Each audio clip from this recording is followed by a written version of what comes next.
What's up guys, it's Topsy and here we are once again discussing the brand new skills from the SpeedDuel Battle City final set. Almost every single skill has been released now, and I really need to discuss how good and how bad each of these skills have been so far.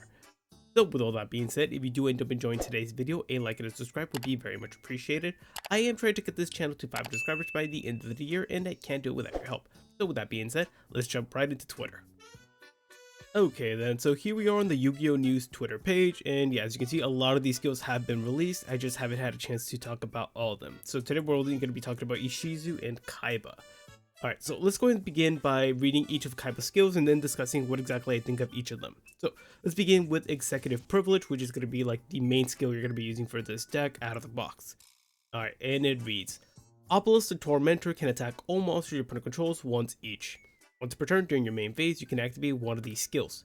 Reveal one Obelisk the Tormentor and one Blue Eyes White Dragon in your hand, then place them both at the bottom of the deck in any order, then draw 2 cards.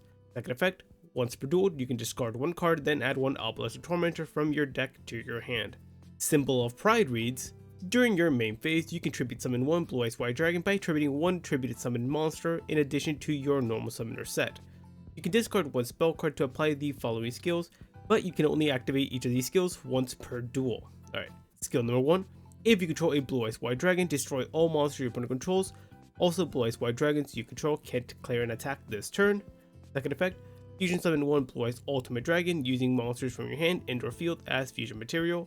And if you do, it's unaffected by your opponent's card effects until the end of this turn. Okay, so I actually have a lot of thoughts regarding both of these skills. Let's begin with Executive Privilege first. So my first initial thought is that I'm a little, I guess, underwhelmed by each of these skills. So Executive Privilege, I think, has a really cool effect in allowing Obelisk being able to attack every monster your opponent controls. I think that's really, really neat. In addition, one thing I've been noticing is that there's been a big, I guess, trend of every single one of these skills having some form of mulligan and search effect. I'm expecting every single character to get one of these skills, and it seems to be the trend so far. Honestly, this skill is just kind of boring in my opinion. It doesn't give you any way of making it somewhat easier to tribute summon Obelisk Tormentor. I was kind of expecting the skill to work somewhat like Soul Exchange, where it allows you to tribute at least 1 monster your opponent controls for the summon of specifically Blue Eyes. That would have been kind of cool. But honestly, yeah, like Executive Privilege is just kind of, yeah, the best way to describe it is just boring. It's not particularly a bad skill, it's just like it doesn't really do much for you. Also, the mulligan effect, I don't know how effective this skill is going to be. Maybe for the roleplay aspect of it, it's going to be more fun, but yeah, honestly, Executive Privilege is just, it's just not doing it for me.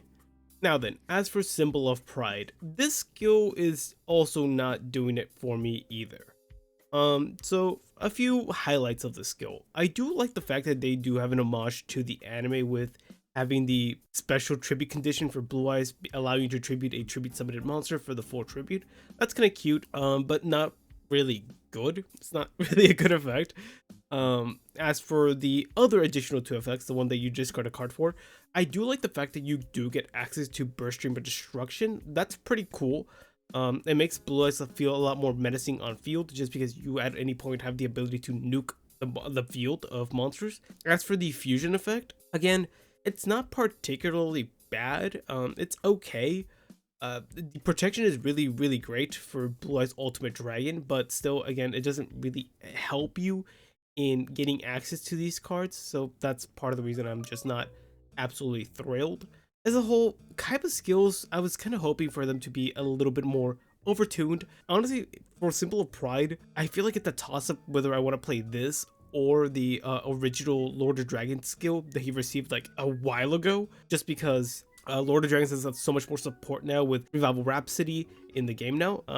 So I don't know, mate. I feel like there's like a somewhat of a debate there, but Symbol of Pride does have that one aspect of Burst Stream Destruction being like available via skill, so there's that toss-up. So those are my thoughts regarding Kaiba.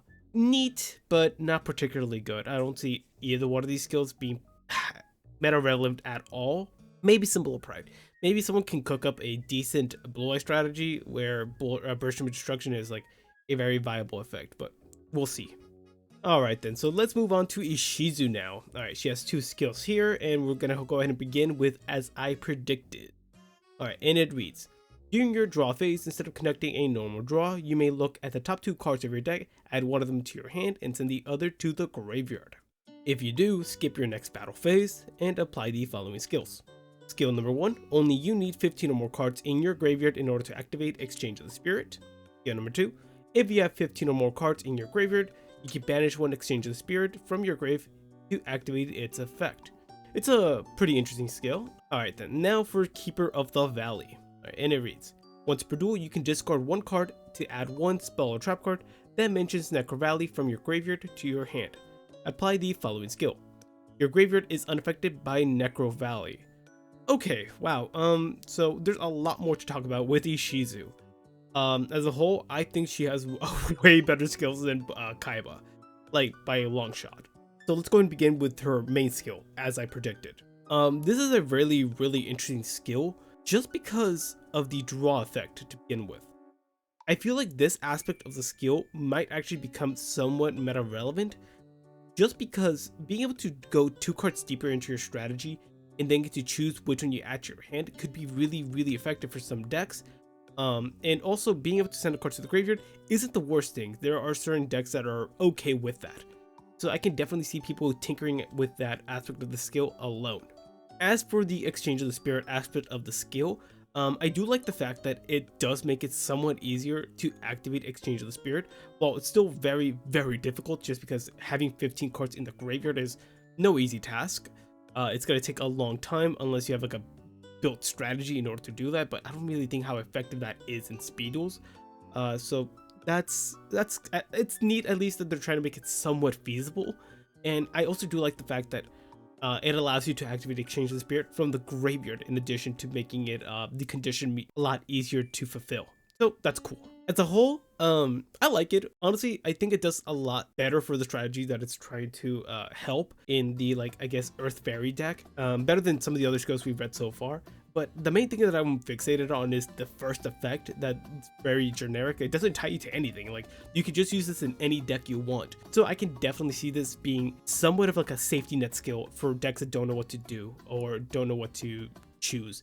In case like a skill like Battle City Sirens, I believe, gets hit in the ban list, maybe As I Predicted could be something people tinker around with. As for Keeper of the Valley, now this one is really interesting because being able to add one of your spell cards that mentions Necro Valley is really strong. If you're just able to recover your Necro Valley from your graveyard when your opponent outs it, that's really strong just for the Gravekeeper deck as a whole, just because that's like the bread and butter of that strategy, making it as to the deck having technically 4 copies of Necro Valley available to them. Those of course being the 3 you're playing in your main deck, and then once you lose one of them, you're able to activate the skill to recover the one of them, making it essentially 4. Also, the added benefit of your whole graveyard being unaffected by the effect of Necro Valley is ridiculous.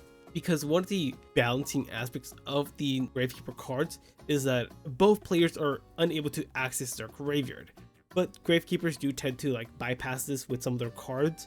But this means that you're able to play cards like Premature Burial and Monster Reborn in your deck with a Gravekeeper strategy and be unaffected. That's huge. I do still believe that Gravekeepers are going to be a very strong strategy in this upcoming format after the release of this box.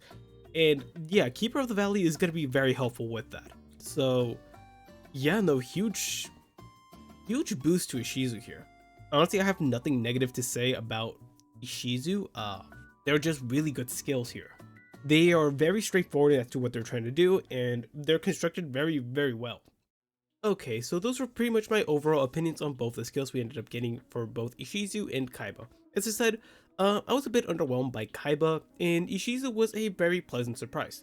And yeah, I expect Gravekeeper to be a very viable strategy moving forward.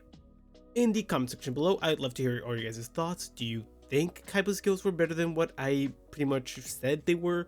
Honestly, I'm willing to be convinced otherwise. I overall don't think they were all that great. I feel like the Obelisk skill needed a little bit of extra in order to make it somewhat more playable, and I can definitely see the value of the Blue Eye skill, but as a whole, it just wasn't enough for me. Alright guys, leave all your guys' thoughts and comments in the comment section below, and with that being said, have a wonderful rest of your day, and I'll catch you on the next one. Bye.